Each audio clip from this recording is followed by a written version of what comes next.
Assalamualaikum jamaah Masjid Nurus Saadah yang dirahmati Allah.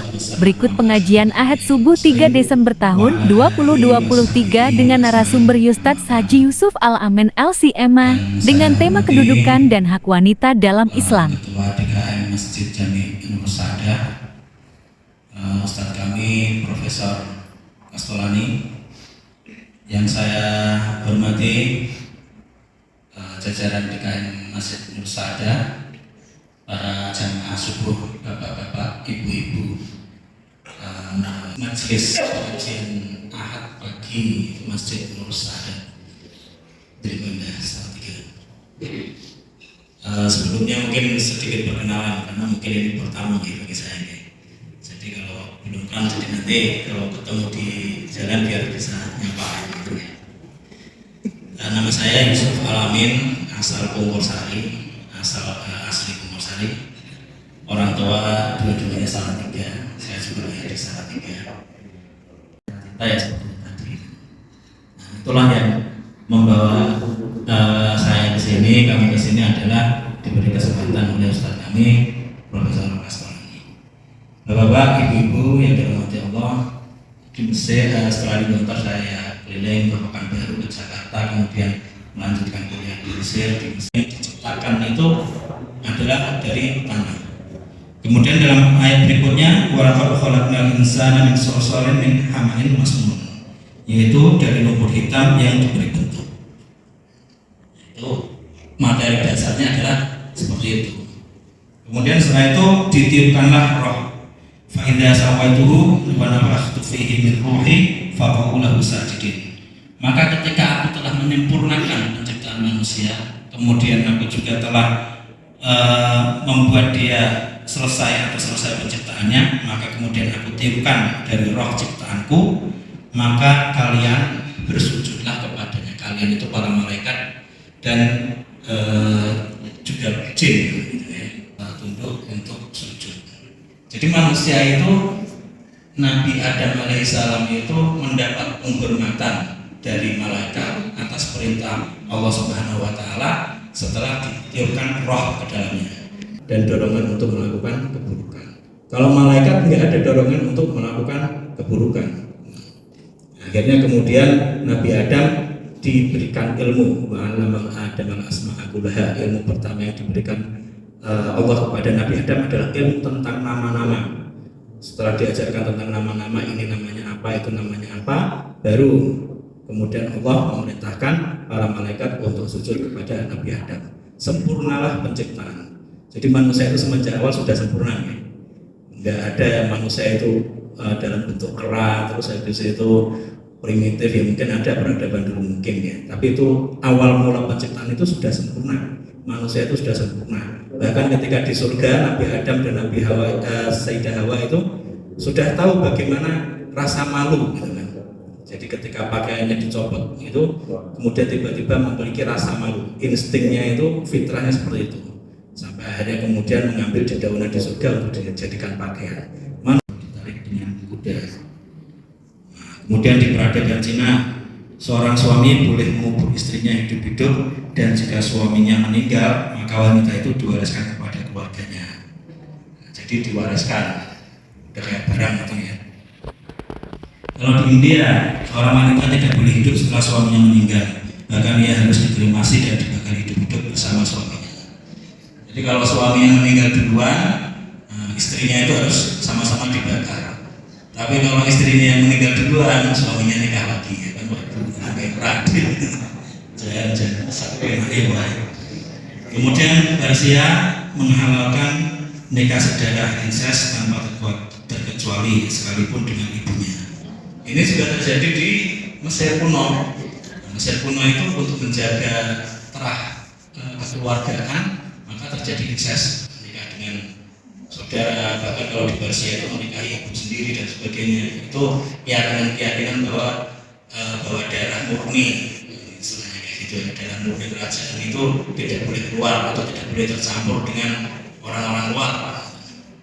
Kemudian dalam Yahudi menganggap wanita sebagai sumber petaka dan mereka menganggap wanita yang haid itu najis, maka mereka mengeluarkannya dari rumah. Jadi wanita kalau lagi haid, sedang haid itu dikeluarkan oleh suami-suami mereka, dikeluarkan dari rumah, dianggapnya najis semua. Makanya ketika Islam datang, wanita haid itu ya diperlakukan seperti biasa, normal di rumah biasa. Bahkan ketika Rasulullah itu istilahnya menggauli beberapa istri beliau yang sedang haid, gitu kan, itu ya apa istilahnya yang terlarang itu hanya memasukkan saja, selain memasukkan itu diperbolehkan. Makanya ketika seorang suami mendatangi istrinya yang sedang haid tanpa ada memasukkan, ya boleh-boleh saja. Makanya kata Rasulullah, ketika salah seorang istrinya menolak, gitu kan, terus dibilang oleh Rasulullah, haid kamu itu tidak di tangan kamu, istilahnya kayak gitu. Jadi yang haidnya ya di tempatnya saja, nggak harus menyebar ke seluruh tubuh, nggak harus menyebar ke tangan, nggak harus menyebar ke pipi dan seterusnya di luar rumah. Nah, kemudian setelah itu kalau setelah iddah, jika seorang ayah meninggal, maka putra sulung mewarisi istri ayahnya yang bukan ibu kandungnya. Jadi kan seorang Arab itu biasanya istrinya banyak, kan 10, 20 dan seterusnya.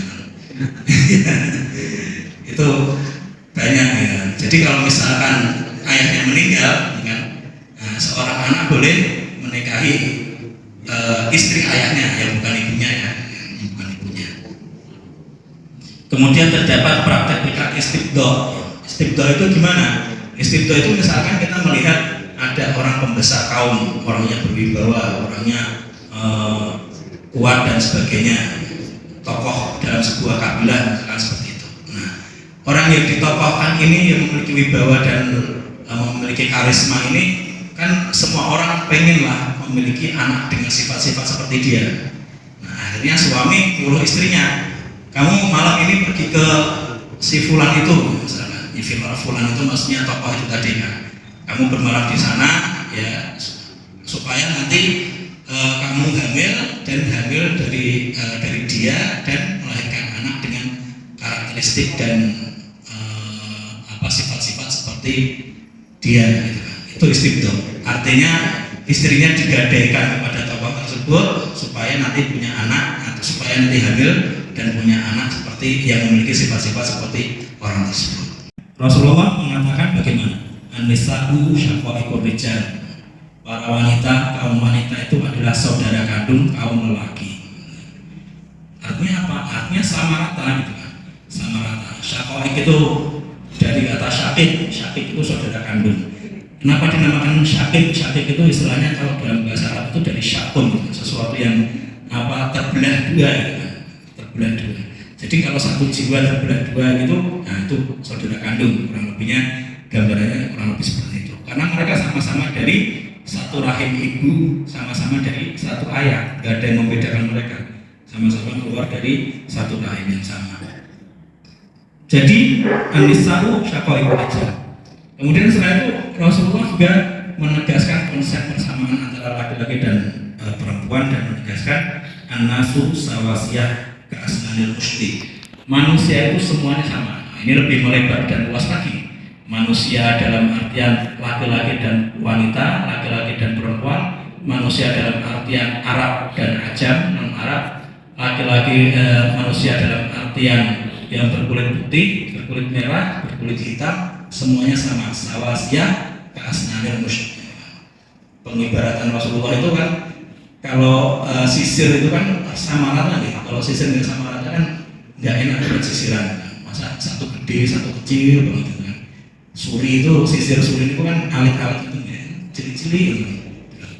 Nah, si cili-cili, si cili gede-gede itu kan ya ini. Nah, itu ibarat pengibaratan Rasulullah itu sangat mendalam sekali. An-nasu sawasiyah ka'asnanil mushti. Manusia itu semuanya sama, laki-laki perempuan, Arab dan Arab. Yang membedakan cuma iman dan takwa. Dalam Al-Quran seringkali ada ayat-ayat yang menyampaikan ya ayyuhalladzina amanu taqullaha wa qulu qawlan sadida, misalkan. Wahai orang-orang yang beriman, Orang-orang yang beriman itu ya semua orang yang beriman, laki-laki dan perempuan, orang Arab dan Arab, orang dari Indonesia dan non-Indonesia dan seterusnya. Dalam ayat yang lain disebutkan lagi lebih spesifik. Innal muslimin wal muslimat, kaum muslimin laki-laki dan muslimat perempuan. Wal mu'minin wal mu'minat, kaum beriman laki-laki dan perempuan. Wal qanitin wal qanitat, was shadiqin was shadiqat, was sabirin was sabirat, wal khashiin wal khashiat, wal mutasaddiqin wal mutasaddiqat, was shaimin was shaimat, wal hafidhin furujahum wal hafizat, wal dzakirin Allah katsiran wal dzakirat, a'adallahu lahum maghfiratan wa ajran 'azima. Ayat ini ingin menegaskan persamaan. Sebenarnya tidak perlu ada istilahnya penyebutan dua kali muslimin wal muslimat. Yang namanya muslimin itu pasti laki-laki dan perempuan. Muslimin itu sudah mencakup wahai hadirin misalkan kayak gitu, ayyuhal hadirin misalkan. Hadirin itu ya laki-laki dan perempuan, tidak perlu hadirin wal hadirat. Tetapi ketika kita mengatakan hadirin wal hadirat, di situ ada unsur penegasan ingin menonjolkan bahwa kedua-duanya itu sama. Ayat ini ingin menegaskan seperti itu. Muslim dan muslimat, mukmin dan mukminat, shaimin, shaimat, orang yang berpuasa dari laki-laki dan perempuan. Ujungnya apa? Allah menegaskan lahum maghfiratun wa ajrun 'azim. Jadi mereka itu sama. Ini salah satu ayat yang ingin menegaskan bahwa kehadiran wanita itu terkadang perlu ditonjolkan karena mereka juga sama seperti laki-laki. Nah, jadi orang-orang Arab pada zaman dahulu itu mereka itu sangat membenci kaum perempuan. Makanya kalau mereka mendapatkan bayi perempuan kadang dikubur hidup-hidup. Wahida mau udah tusukilap, dan ketika bayi perempuan yang dikubur hidup-hidup nanti di akhirat nanti ditanya bi ayyi dzambin qutila, atas dosa apa sih kalian dulu itu dibunuh dan dikubur hidup-hidup. Nah, salah satu kurang ajarnya bangsa Arab jahiliyah juga itu mereka mengatakan wajah alulillahi inasa. Mereka menjadikan bahwa Allah itu punya anak-anak perempuan. Anak-anak perempuan itu malaikat. Yang dalam keyakinan mereka itu mereka kurang ajarnya seperti itu. Bahwa janin itu ketika dia udah janin artinya dia udah manusia, dan ketika dia udah manusia perlakuannya sama, baik itu nanti ketika lahir menjadi laki-laki, baik itu nanti ketika lahir dia menjadi perempuan, maka harus tetap mendapatkan hak-haknya sebagai seorang anak atau calon anak. Makanya ibu yang hamil tetap harus, misalkan dia diceraikan oleh suaminya, maka dia tetap harus mendapatkan nafkah dia dan untuk bayinya. Mungkin kalau nafkah untuk ibu sendiri, untuk mantan istri misalkan hanya mendapatkan nafkah sekian, tetapi karena ada bayi di dalamnya maka double, maka ada tambahan nafkah. Jadi dia itu juga berhak untuk mendapatkan suplemen, berhak mendapatkan vitamin, berhak mendapatkan kontrol ke dokter misalkan, biaya kontrol ke dokter sampai dia nanti bersalin. Sangat sulit terjadi dan hampir mustahil terjadi, sangat sulit untuk terjadi karena hudud dalam masalah ini, dalam masalah yang kedua ini adalah sesuatu yang hampir tidak pernah terjadi, akan tetapi pernah terjadi. Salah satunya adalah kisah seorang wanita dari suku Ghamid. Suku Ghamid itu kemudian wanita tersebut disebut Al-Ghamidiyah, wanita dari suku Ghamid. Dia mendatangi Rasulullah lalu berkata, "Ya Rasulullah, tahirni, wahai Rasulullah, sucikanlah aku dari dosa yang telah aku perbuat. Aku telah hamil dalam hubungan yang tidak halal, maka sucikanlah aku." Akhirnya Rasulullah kemudian menolak karena dia sudah sedang hamil di dalam ada bayi, dan ada bayi yang tidak bersalah. Akhirnya Rasulullah berkata, udah nanti aja, kalau kamu udah lahiran. Akhirnya wanita itu datang lagi kepada Rasulullah ketika anaknya sudah lahir, dibawa bayinya. "Wahai Rasulullah, ini aku dulu yang katakan 9 bulan yang lalu datang kepada engkau, aku meminta dirajam, minta disucikan. Aku terus engkau mengatakan nanti kalau udah lahiran ini, aku sudah lahiran, ini bayinya. Rasulullah masih menolak lagi, nanti kalau bayinya udah disapih gitu, udah 2 tahun gitu.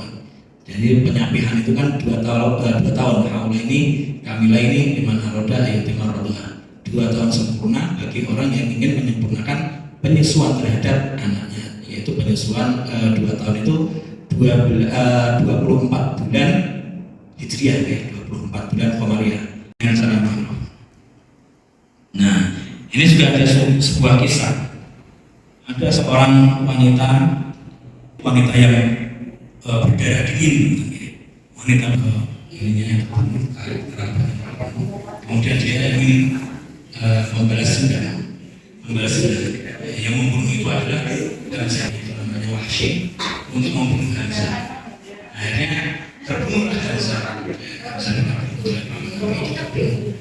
Akhirnya wanita ini mendatangi jasad Hamzah, kemudian istilahnya jantungnya diambil terus. Akan tetapi hidup ini berubah 180 derajat. Dia masuk Islam. Jadi ketika Fathu Makkah, Abu Sufyan masuk Islam di akhir-akhir bulan Fathu Makkah. Hukum yang paling banyak kita tinggalkan. Jadi kalau dalam Al-Quran itu kan ada namanya ayat itu sifatnya muhkamat. Muhkamat itu artinya tidak multitafsir, maknanya cuma satu, tidak memiliki penafsiran ganda. Tapi ada juga ayat mutasyabihat. Mutasyabihat itu yang memiliki banyak pemahaman atau penafsiran. Salah satu ayat muhkamat itu adalah ayat muhkamat itu kalau misalkan yang jelas-jelas hakimus sholah, dirikanlah sholat, itu jelas. Kutiba alaikumusiyam, kalian diwajibkan puasa, itu jelas tidak memiliki makna ganda. Tidak ada orang bila mengatakan kutiba alaikumusiyam itu artinya puasa itu boleh dikerjakan, boleh tidak dikerjakan. Ini sangat spesifik, sangat detail dan sangat rinci. Itu adalah ayat-ayat tentang hukum waris. Mengapa spesifik? Karena di sana disebutkan nisbahnya, disebutkan huruf muqaddarah. Huruf muqaddarah itu setengah, seperempat, seperdelapan, sepertiga, 2/3. Nah, itu disebutkan dalam Al-Quran. Contohnya seperti ini, yusikumullahu fi auladikum, kan secara rinci, secara detail. Mengapa? Ya karena Allah tahu umat manusia ini nanti, umat Islam ini nanti akan melalaikan ilmu ini, akan melalaikan kewajiban ini. Makanya harus perlu sesuatu ayat yang sifatnya spesifik. Jadi ini ayat waris ini spesifik. Qat'iyul wurud itu artinya mutawatir ya, karena Al-Quran semuanya qat'iyul wurud ya. Habis itu qat'iyul dilalah ya. Pemahaman terhadap dalilnya itu sudah valid juga, tidak mengandung makna ganda. Nah, tapi banyak kita tinggalkan pada masa ini, kita tinggalkan. Sekarang kalau ada orang meninggal, yang diurusi apa? Yang diurusi disolati, ya, dimandikan, disolati, dimakamkan. Habis itu ya tahlilan. Tahlilan nggak ada masalah. 3 hari, 7 hari, 100 hari itu nggak ada masalah. Yang menjadi masalah itu kenapa hukum waris ini nggak kita terapkan? Padahal ini ayatnya, dalilnya jelas di dalam Al-Quran. Dalil Al-Quran itu kan dalil yang udah nomor 1 sifatnya mutawatir, tidak multitafsir. Itu kita tinggalkan. Makanya Nabi mengatakan awal ilmin yunsab min faraga, awal ilmin yunsab min ummati. Faraid itu atau hukum waris itu adalah ilmu pertama yang diangkat dari dari umatku.